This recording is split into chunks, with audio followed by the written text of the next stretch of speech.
Welcome to Sai puppy kitchen. Today என்ன lunch மெனுன்னு பார்ப்போம் வாங்க. இன்னைக்கு என்ன சாப்பாடுனா சாதங்க, சுட சுட சாதம், சுட சுட சாதம் வடிச்சு எடுத்து வச்சிருக்கேன். அப்புறம் குழம்பு, கருப்பு மொச்சக்கொட்டை போட்டு காரக்குழம்பு, கத்திரிக்காய் கருப்பு மொச்சக்கொட்டை போட்டு காரக்குழம்புங்க.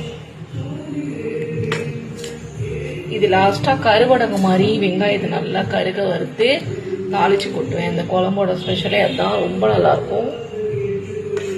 கருப்பு மொச்சக்கொட்டை போட்டு காரக்குழம்பு, கருப்பீஸ்ன்னு சொல்லுவாங்க, போட்டு காரக்குழம்பு.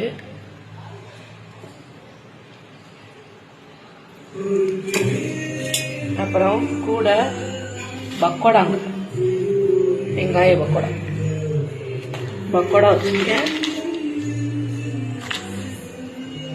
அப்புறம் கூட குடல் வடகம், அப்புறமா வெங்காய வடகம் ரெண்டுமே பொரிச்சிருக்கேன். குடல் வடகம், வெங்காய வடகம் ரெண்டும் பொரிச்சிருக்கேன். அப்புறம் கூட கெட்டி தயிருங்க, கெட்டி தயிர். ரசம் வைக்கல, இந்த குழம்புக்கு தயிருக்கும் இந்த குழம்புக்கும் சூப்பராக இருக்கும், அதனால கெட்டி தயிரோட விட்டுட்டேன். இவ்வளோதாங்க இன்னைக்கு என்னோட சிம்பிளான லஞ்ச். நாளைக்கு ஒரு சூப்பரான மெனுவோட உங்களை மீட் பண்ணுறேன். ஓகே, பாய்.